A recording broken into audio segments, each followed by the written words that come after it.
Nepal is also famous for its extreme road condition over riverside. So let's explore that.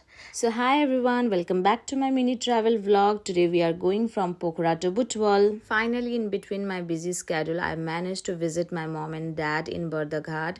So हामी चाहिँ बिहान बिहान पोखरालाई bye भन्दै बुटवलतर्फ लाग्यौँ हाम्रो स्कुटरमा। बिहानको मौसम एकदम राम्रो थियो।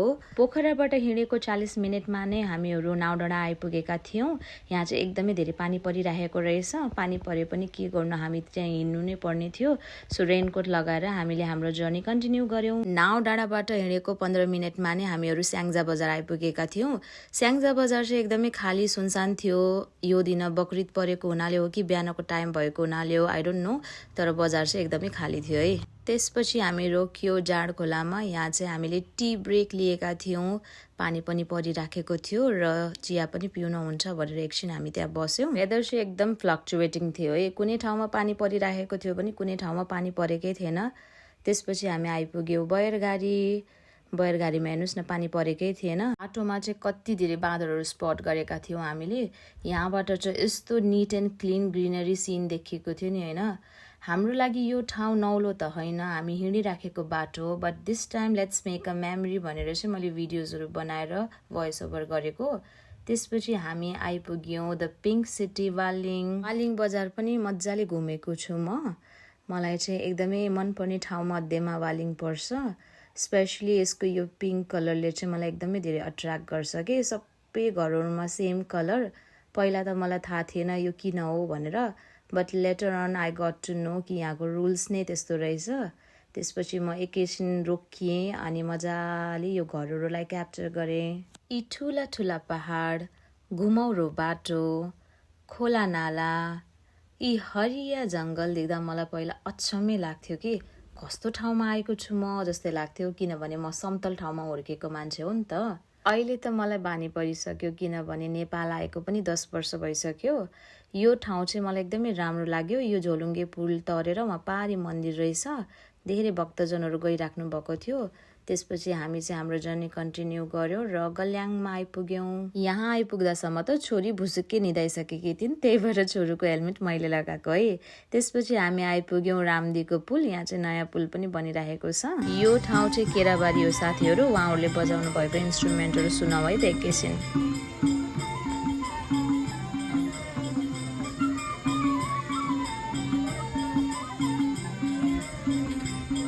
मामा घर जान पाउँदाको खुसी हो यो मेरो छोरीको। हिँडेको 4.5-5 घन्टामा नै हामीहरू तानसेन बजार आइपुगेका थियौँ। यो पनि one of the recommended place हो, किनभने म तानसेन बजार पुरै घुमिसकेको छु र माथि रानी महल पनि गइसकेको छु। सो हजुरहरूले पनि यसरी ट्रिप प्लान गर्नुभयो भने you must visit this place. ल अब एउटा हिडन प्लेस देखाउँछु है। Guys, what we spotted over here, I'm gonna show you. Have a look. My god, I haven't seen this kind of big lotus till now. Look at this, so beautiful. Oh my gosh, so many.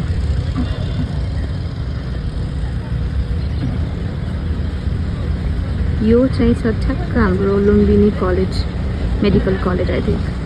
Very pretty. हेर्नुहोस् न lotus कस्तो दामी के। यो चाहिँ हेर्नुहोस् न, so pretty. त्यसपछि हामी पाल्पा कटेर बुटवलतर्फ लाग्न थाल्यौँ। बाटोको अवस्था अझै नै यस्तो रहेछ, जहिले पनि धुलो उडेको हुन्छ। बाटोभरि नै ट्रक र टिप्परको जाम हुन्छ। टनलमा अझै पनि कन्स्ट्रक्सन्सको काम चलिरहेको रहेछ। आई होप यो छिटै नै रेडी भएर यसलाई हामीले युटिलाइज गर्न सकौँ। त्यसपछि आयो सिद्ध बाबाको मन्दिर। यु वन्ट बिलिभ, मलाई चाहिँ सिद्ध बाबाको मन्दिरबाट अहिलेसम्म बुलावा आएको छैन। म यो मन्दिर गएकै छैन अहिलेसम्म, बाहिरबाट नै दर्शन गरेको छु। फाइनली बुटवल आइपुग्यौँ भनेर म एकदमै खुसी भएको थिएँ, बट एक्सट्रिम गर्मी थियो है। त्यसपछि यतापट्टि पश्चिम जाने बाटोमा पनि ह्युज बिल्डिङको कन्स्ट्रक्सन्स भइरहेको रहेछ। हामी चाहिँ अब लेफ्टतर्फ लाग्नुपर्ने छ, किनभने हामी बर्दघाट जाने हो। यो चाहिँ चौडा हो। अब हामी चाहिँ यहाँबाट लेफ्ट लाग्छौँ है। बर्दघाट जानु अघि चाहिँ हामी यो स्टलमा रोक्यौँ। यहाँ चाहिँ नेपाल तरुण दलको ब्रदर्सहरूले चाहिँ निःशुल्क पानी वितरण गरिराख्नु भएको थियो। बुटवलमा यस्तो गर्मी थियो नि। So their work is highly appreciated. Thank you so much for your service.